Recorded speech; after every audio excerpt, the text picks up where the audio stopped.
今天咱们来聊个你可能从没听过的，但又超级壮观的体育传统——马球。大家应该都认识吧？就是那个所谓的王者运动，听着就很高大上。但你想过吗？这项运动到底从哪儿来的？答案啊，指向了中亚大草原。没错，就是维吾尔人。对这个古老的民族来说，马就是他们的一切。他们的马术有多厉害？这么说吧，在唐朝学他们骑马可是一种时尚。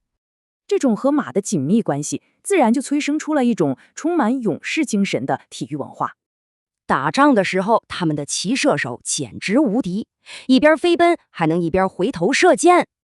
和平年代呢，战场上的激烈就变成了各种比赛，这可不只是玩玩哦。咱们先来看一个光听名字就够猛的运动——雕羊。几十个骑手混战在一起，目标就一个，抢到那只羊，谁也别想拿走。当然，除了激烈对抗，也有比拼纯粹速度和优美的比赛。赢了比赛的奖励可不一般，除了荣誉奖品，有时候还能娶到新娘呢。聊到这儿，就得说回马球了。维吾尔语里它叫 Tragan。你看，这是考古发现的陶俑，一个1400多年前的抽梗球员。这样，树干传遍了世界，最后在印度被英国人变成了现代马婆。所以你看，一个全球性的运动诞生了，但他在老家后来怎么样了呢？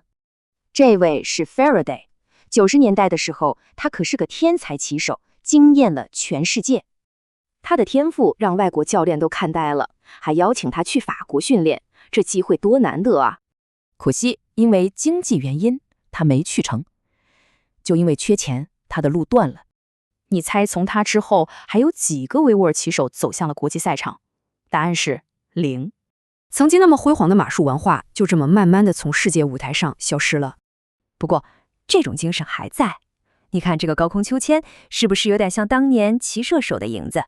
所以，当一个活生生的传统变成了遥远的记忆，我们到底失去了什么呢？